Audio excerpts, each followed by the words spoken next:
একজন চালাক ব্যক্তি কয়েকজন লোকের উদ্দেশ্যে একটা জোক বলল, আর সবাই শুনে হো হো করে হেসে উঠল। ওই লোকটি আবারও একই জোক বলল, সবাই আবারও হাসল। এই একই লোক আবার সেই একটা জোকই বারবার বলতে লাগলো।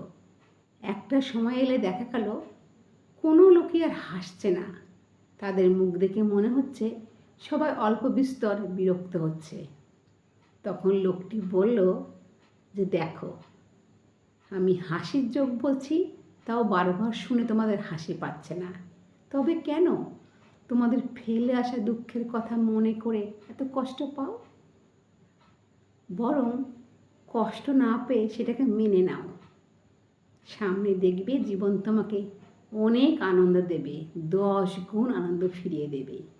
তাই বলি, পিছনে ফেলে আসা দুঃখকে মনে করো না, বরং সেটাকে মেনে নাও, আনন্দে গ্রহণ করো। দেখবে জীবন তোমাদের আনন্দে ভরিয়ে দেবে।